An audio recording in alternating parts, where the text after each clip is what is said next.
அன்பு உள்ளங்கள் அனைவருக்கும் வணக்கம். லக்ஷ்மி அவர்கள் எழுதிய பூக்குழி கதையின் தொடர்ச்சி. கடிதம் தமிழில் எழுதப்பட்டிருந்தது. குண்டு குண்டான கையெழுத்து. தேவசகாயம் என்பவர் அவள் மாமியார் பஞ்சரத்தனத்துக்குத்தான் எழுதியிருந்தார். மருமகள் படிக்க அதை கேட்கும் நிலையில் கூட அவள் மாமியார் இப்பொழுது இருக்கவில்லை. எனவே அகல்யா அதை பிரித்து பரபரப்புடன் படித்தாள்.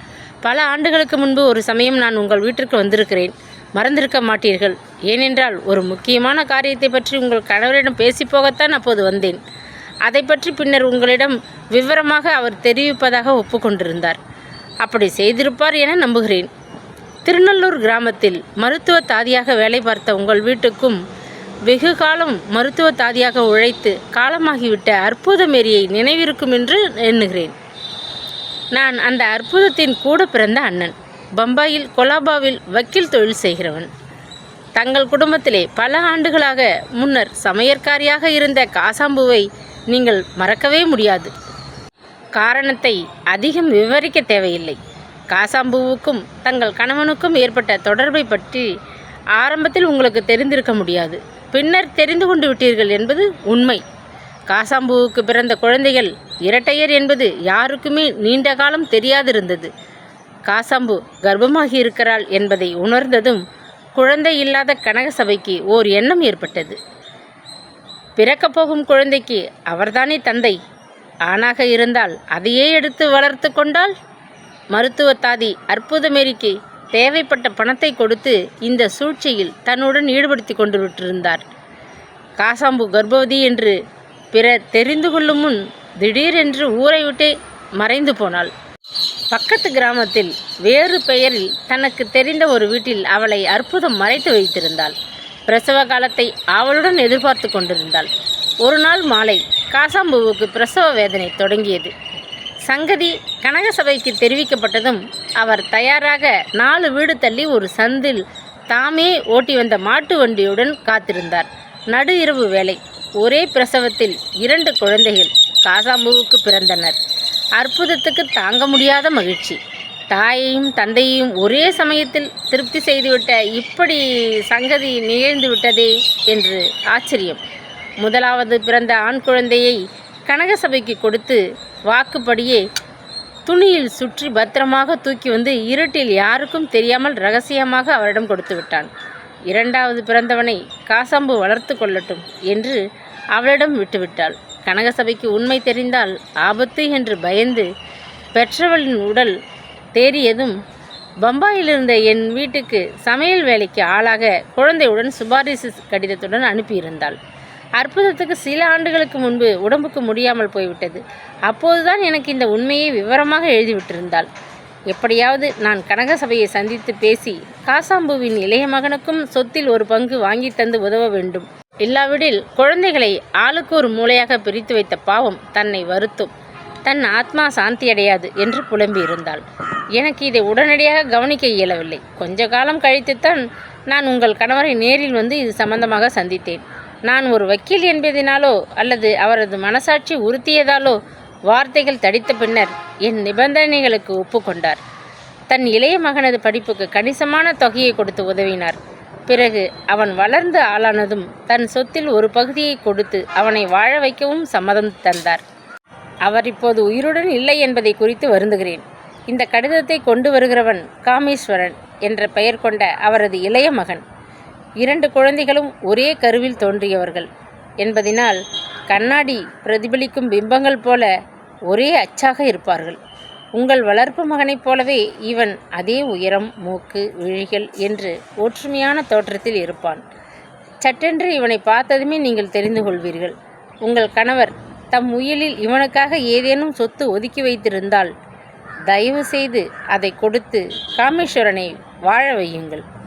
அவர் தமது வாக்கை காப்பாற்ற மறந்துவிட்டிருந்தால் நீங்களாவது தக்க ஏற்பாடுகள் செய்ய முன்வர வேண்டும். ஒரு பெண்ணை அநியாயமாக அழித்து ஒதுக்கிவிட்ட பாவத்துக்கு பரிகாரம் தேட வேண்டியது அவசியம் என்று பெண்ணான நீங்கள் கட்டாயம் உணர்வீர்கள். தயவு செய்து காமேஸ்வரனுக்கும் கருணை காட்டுங்கள். இப்படிக்கு தங்கள் தேவசகாயம்.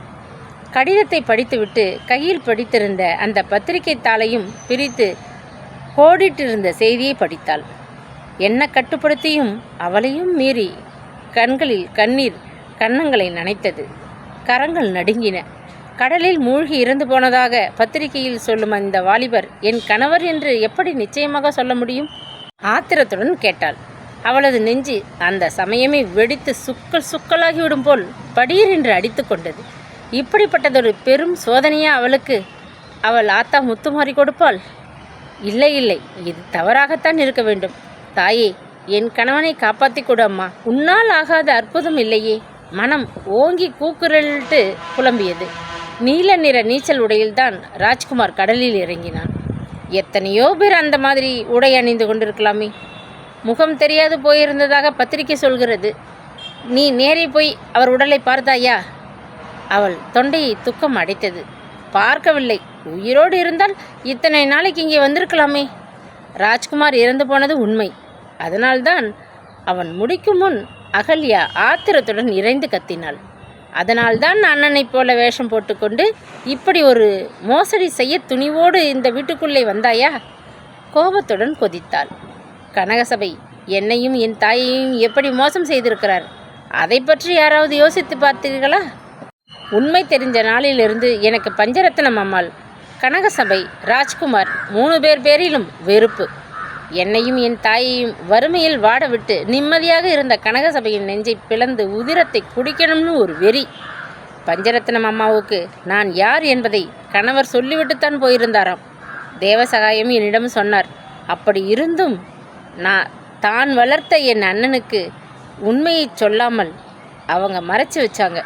ராஜ்குமாரை நான் பஹ்ரானில் சந்தித்த போது அவனுக்கு தன் பிறப்பின் ரகசியமே தெரியவில்லை என்பதை புரிந்து கொண்டேன். அவங்க செய்த மோசடியை நினைச்சு அவங்களை பழிவாங்கணும்னு மனசில் ஆத்திரம் பூண்டு எழுந்தது. ஊரறிய உண்மையை சொல்லி அவங்க போர்த்துக்கிட்டு இருக்கும் குடும்ப கௌரவத்தை கிழிச்சு போடணும்னு ஆவேசம். உன் உணர்வுகளை நான் மதிக்கிறேன். என் கணவன் மேல் உனக்கு என்ன கோபம்? கள்ளத்தனமான உறவில் ஒரு சமையல்காரிற்கு பிள்ளையாக பிறந்தும் கனகசபையின் சொந்த மகனாக அந்தஸ்துடன் சமுதாயத்தில் முன் வாழ வந்து விட்டானே என்று அவன் மேல் வயிற்றெரிச்சல். சரி, இவங்க எல்லோரும் உன்னை வஞ்சித்தாங்க, பழிவாங்க திட்டமிட்டு புறப்பட்டு வந்த, ஒத்துக்கிறேன். உன் வஞ்சக விளையாட்டை என்னிடமே ஏன் காட்ட வந்த? நான் உனக்கு என்ன கொடுமை செய்திருக்கிறேன்? என் பெண்மையை அழிக்க குரூரமாக திட்டமிட்டு உள்ளே வந்திருக்கிறாயே. இந்த அக்கிரமத்துக்கு என்ன பதில் சொல்ல போற? ஆவேசமாக ஆத்திரமாக அனலாக கக்கினாள் வார்த்தைகளை. குற்ற உணர்வுடன் திகைத்தான் காமேஷ். ஒரு கணம். நான் செய்தது மாபெரும் தவறுன்னு இப்பத்தான் புரிகிறது. என்னவோ கணக்கு போட்டு கொண்டு வந்தேன். எங்கேயோ போய் அது நிற்கிறது. நான் இது சமயம் ஒன்று தான் செய்ய முடியும். இன்னைக்கு ராத்திரியே இந்த இடத்தை விட்டு யாருக்கும் தெரியாமல் மறைஞ்சு போயிடுறேன். உன் அண்ணனைப் போல வேஷம் போட்டு நடித்து எல்லோரையும் நம்ப வச்சுட்டு இப்போது அந்த நம்பிக்கையை நழுவ விட முடியுமா? இந்த நாடகம் இன்னும் கொஞ்ச காலம் தொடர வேணுமே. எனக்கு புரியலையே. புரியும்படி சொல்கிறேன், கேட்டுக்கோ.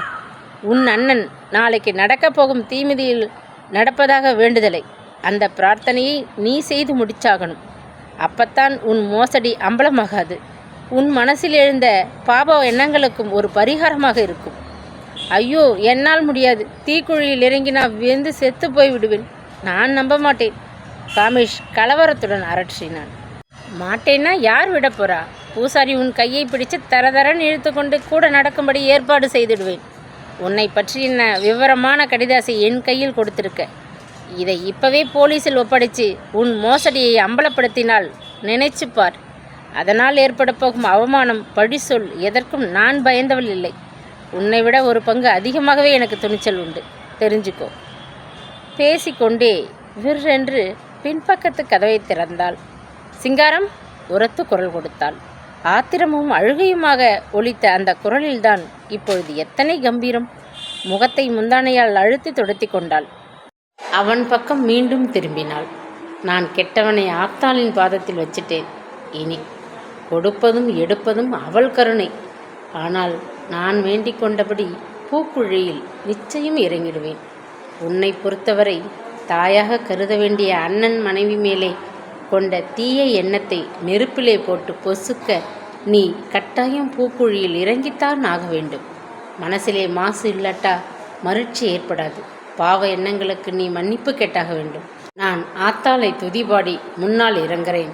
நீயும் அவளையே நினைச்சுக்கிட்டு இறங்கு. அவள் உன்னை தன் பூப்பாவாடையால் ஏந்தி கொண்டு மறுபக்கம் சேர்த்திடுவா. கிளம்பு. உக்கிரமாக அவனை உறுத்து பார்த்தாள். கூப்பிட்டீங்களாம்மா? சிங்காரம் உள்ளே ஓடோடி வந்தாள். ஐயாவை அழைச்சிக்கிட்டு கோயிலுக்கு போ.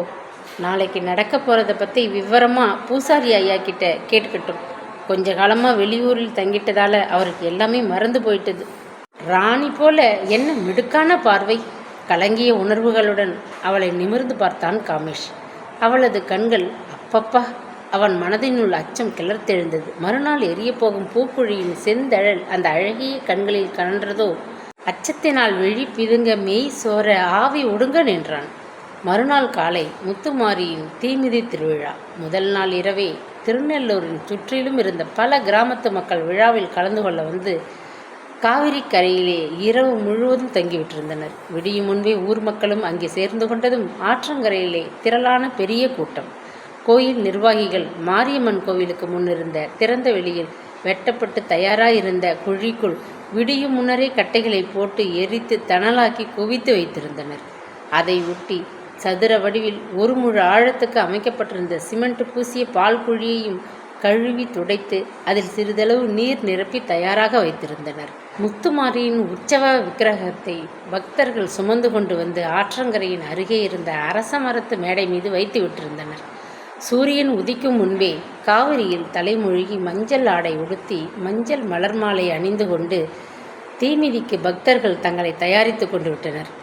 அத்துடன் தாங்கள் பூக்குழியில் இறங்கும்போது தாங்கி கொண்டு வரப்போவதாக பிரார்த்தனை எடுத்துக்கொண்டபடி பால் காவடிகள், கரகங்கள், பால் குடங்கள், அக்னி சட்டிகள் இத்தியாதிகளை தயாரிக்கத் தொடங்கினர். ஒரு மண்டலம் கடும் விரதம் இருந்த பூசாரி இளைத்து காய்ந்த குச்சி போலாகிவிட்டிருந்தார். மஞ்சள் வேட்டியும் மாலையும் அணிந்து நெற்றியில் பட்டையாக விபூதியும் நடுவே குங்குமமும் தரித்து கொண்டு அவர் பூஜைக்கு ஆயத்தமாகிவிட்டிருந்தார். சூரிய உதயத்துடனே உற்சவ விக்கிரகத்துக்கு அபிஷேக ஆராதனைகள் விமரிசையாக நடந்தேறின. சிவப்பு பட்டுச்சேலை உடுத்தி செவ்வரளி மலர் மாலை சூடி செக்கச் செவேல் என்று குங்குமம் நெற்றியில் துலங்க தங்க கிரீடமும் காசு மாலை ஒட்டியானமும் தகதகக்க தேவி அலங்கார நாயகியாக காட்சி தந்ததைக் கண்டு பக்தர்களிடையே பரவச ஆரவாரம். கற்பூர ஜோதியை அம்மன் திருமுகத்து அருகே பூசாரி சுழற்றியதை வியப்புடன் பார்த்து கொண்டு நின்ற காமேஷ் மெய்சிலிர்த்து போனான். நாதஸ்வரம் இசைக்க பக்தர்கள் சுமக்க பவனி புறப்பட்ட முத்துமாரியின் அலங்கார கோலத்தை கண்டு ஆனந்தப்பட்டு அழுத பக்தர்கள் சிலருக்கு ஆவேசம் வந்துவிட்டது. 2 பெண்கள் மயங்கி விழுந்தனர். குழந்தைகள் மகிழ்ச்சியில் கூச்சலிட்டனர். கரகம் எடுத்தவர்கள் முன்னால் ஆடிக்கொண்டு நடக்க, சிலம்பம் ஒலிக்க, தாரை தம்பட்டங்கள் சப்திக்க பக்தர்கள் தேவியின் துதிபாட முத்துமாரி ஊர்வலமாக ஆற்றங்கரையிலிருந்து புறப்பட்டாள். அந்த சில கிலோமீட்டர் தூரம் வரை பக்தர்கள் பின்னால் கோஷமிட்டு பாடி ஆடிக்கொண்டு வந்த அதிசயத்தை கண்ட காமேஷ் அயர்ந்து போய்விட்டான். நகரத்து நாகரிக வாழ்விலே நாட்டமாக இருந்தவன், நம்பிக்கைகள் ஏதுமின்றி ஒட்டாது போலியாக வளைய வந்து கொண்டிருந்தவன் அவன். 1000க்கும் மேல் திரண்டு வந்திருந்த கிராமத்து மக்களின் முகத்திலே பரவி நின்ற பரவசத்தை வியப்போடு பார்த்தான். இத்தனை பேருக்குள்ளும் ஏதோ ஒரு நம்பிக்கை இருக்கவே தானே இங்கே கூடியிருக்கிறார்கள். பக்திக்கும் அன்புக்கும் அடிப்படையான உணர்வு தானே நம்பிக்கை. இரவு முழுவதும் அடிவயிற்றை பிசைந்த திகில் உணர்வு கரைந்து மனதுக்குள்ளே தானே ஒரு தெம்பு மெல்ல மெல்ல உருவாகி பலப்படுவதை அவன் புரிந்து கொள்ள முடிந்தது. திரும்பி பார்த்தான். அவன் அண்ணி அகல்யா மஞ்சள் புடவையை இறுக்கமாக இடையில் தார்பாய்ச்சி உடைத்து கொண்டிருந்தாள். பொன்னாக மின்ன தேய்த்து மஞ்சள் குங்கும போட்டு வைத்து கூழை பசுவின் பாலை நிறைத்து எடுத்து வந்த பால் குடத்தை தலையில் சுமந்து கொண்டு நெற்றியில் குங்குமம் துலங்க உற்சவ விக்கிரகத்தின் பிரதிபிம்பமாக பக்தி பரவசத்துடன் பாடியபடி நடப்பதை கண்டபோது அவனுள் இருந்த பயம் வேகமாக கரையத் தொடங்கியது. அண்ணி அகல்யாவும் தீக்குழியில் முதலாகத்தான் இறங்கப் போகிறாள். அவளுக்கிருந்த துணிவும் நம்பிக்கையும் ஆண் பிள்ளையான அவனுக்கு இல்லாவிடில் அண்ணி சொன்னது போல் அவனது மனதை கவ்வி கொண்டிருந்த மாசுபடிந்த எண்ணங்களை அம்பாளின் பூக்குழியில் பொசுங்கி பொடி பொடியாகி போகட்டும். தன்னுள் எண்ணிய மாத்திரம் அவனுக்கு திடீரென்று ஆவேசம் வந்ததை போன்ற தெம்பும் துணிவும் ஏற்படவே முத்துமாரிக்கு ஜே, முத்துமாரிக்கு ஜே என்று கத்திக்கொண்டே பின்னால் நடந்தான். ஊர்வலம் கோயில் வாசலை நெருங்கிக் கொண்டிருந்த சமயம் ஆலயத்தின் நிர்வாகிகள் பரபரத்தனர். முன்னாடியே எரித்து கனலாக குவித்து வைத்திருந்த நீருபூத்த நெருப்பை கிளறிவிட்டு குழி முழுவதும் பரத்தி விட்டிருந்தனர். அன்னையின் அருளை வேண்டிக் கொண்டிருந்த பக்தர்கள் தங்கள் கையில் இருந்த சொம்பிலும் வெண்கலத்தல் தம்ளரிலும் பத்திரமாக நிறைத்து கொண்டு வந்திருந்த பசும்பாலை பால் குழியிலே ஊற்றி நிரப்பத் தொடங்கினர். உற்சவ விக்கிரகத்தை சுமந்து வந்தவர்கள் பால் குழிக்கு முன்னால் அமைந்திருந்த மேடை மீது அம்மனை நிறுத்தி வைத்தனர். எதிர்புறத்திலே தீ மிதிக்க வேண்டிக் கொண்டிருந்தவர்கள் மற்றும் வரிசையாக ஒழுங்காக பூசாரிக்கு பின்னால் கரகங்கள் பால்குடங்கள் முதலியவற்றை தாங்கியபடி நின்று கொண்டிருந்தனர். கோயில் உள்ளே இருந்து வந்த ஒருவர் ஈரமான மஞ்சள் துணி ஒன்றை கொண்டு வந்து பூசாரியிடம் கொடுத்தார். அவர் அருகில் இருந்த ஒரு பித்தளை கரண்டியால் கையளவு நெருப்பை அள்ளி துணியில் போட்டு மூட்டையாக கட்டி முடித்து அந்த நெருப்பு மூட்டை மேடையில் எழுந்தருளியிருக்கும் அம்மனது பட்டுப்புடவை மடியில் வைத்து கட்டினார். கனகனவென்று எரிந்து கொண்டிருந்த பூக்குழியின் பிரகாசம் பளிச்சென்று எழுந்த சூரியனின் ஒளி இரண்டும் பட்டு செக்கச் செவேலென்று செங்கோலம் பூண்ட மாரியம்மன் திருவுருவம் முழுவதும் நெருப்பாக ஜொலிப்பதைக் கண்ட பக்தர்கள் பலருக்கு ஆவேசம் வந்துவிட்டது. முத்துமாரி தாயே, அவர்களது கோஷம் வானை பிளந்தது. தேங்காய் உடைத்து அம்மனுக்கு தீப ஆராதனைகளை முடித்த பின்னர் பூசாரி தாம் சுமக்க வைத்திருந்த கரகத்தை தலையில் வைத்து கொண்டார். வலது கையில் வேப்பிலை கொத்தை பிடித்து கொண்டு விநாயகருக்கு துதி பாடிவிட்டு தாரை தம்பட்டைகளை மீறிய கணீர் குரலில் 1000 கண்ணுடைய அலங்காரியே வாருமம்மா, 10,000 கண்ணுடையாள் பராசக்தியே வாருமம்மா என்று பாடியபடி தம்மை மறந்த நிலையில் தீக்குழிக்குள் காலை வைத்து நிதானமாக கரகமாடியபடி நடக்கத் தொடங்கினார். தாரை தம்பட்டைகள் அதிர்ந்தன, சிலம்பம் ஆர்ப்பரித்தது, உடுக்கை ஓங்கி ஒலித்தது. முத்துமாரி தாயே, கருணை கொண்டு பாரம்மா ஜனங்களிடையே பரவச கோஷம். அடுத்தபடியாக நின்ற அகல்யா சற்றென்று திரும்பி காமேஷை உற்று பார்த்தாள். ஊருக்கு பெரிய மனிதரான கனகசபையின் மருமகள் கூட பூக்குழியில் இறங்கப் போகிறார்களாமே. விஷயம் ஏற்கனவே பரவிவிட்டிருந்தது. வேடிக்கை பார்க்க வந்த சிலர் கூட்டத்தை இடித்து தள்ளி கொண்டு முன் வந்து நிற்க முயன்றனர். அவர் மகன் ஏன் இப்படி இளைத்து கருத்து போயிருக்கார்? அவரும் இறங்கப் போகிறாரா? அவங்க அம்மாவுக்கு உடம்புக்கு முடியலையாமே. பற்பல விமர்சனங்களும் இடையிடையே இருக்கத்தான் செய்தன. தன்னும் தெரிந்த மேடையில் திருக்கோலம் கொண்டு எழுந்தருளியிருந்த முத்துமாரியின் கனல் விழிகளில் கருணையை தேடி உள்ளம் உருகி உணர்ச்சி பொங்க பிரார்த்தித்து கொண்ட அகல்யா, சமயபுரத்தாலே சாம்பராணி வாசகியே, சமயபுரத்தெல்லையை விட்டு தாயாரே வாரும் அம்மா, மாதாவே பெற்றவளை மனம் வைத்து மாறும் அம்மா, பார்வதியே பெற்றவளை பஷம் வைத்து பாரும் அம்மா, பொங்கி புரண்ட கண்ணீர் கன்னங்களில் வழிந்தோட தன்னை மறந்த நிலையில் இனிய குரலில் பாடிக்கொண்டே பூசாரிக்கு பின்னால் தீக்குழியில் மெல்ல இறங்கி நிதானமாக நடந்தாள். முத்துமாரி தாயே, அம்மா உன் மகிமையே மகிமை.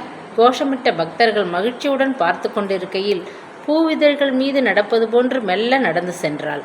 அந்த அதிசயத்தை கண்டு அயர்ந்து போன காமேஷ் அவனையும் அறியாததொரு வேகத்திலே கைகளை சிரமேல் கூப்பிக்கொண்டு கண்கள் பணிக்க நெஞ்சை உணர்வுகள் அடைக்க, தாயே உன் பாதம் சரணமம்மா என்று கத்திக்கொண்டே பூக்குழியில் இறங்கி பின்னால் நடந்து வெளியே வந்தான்.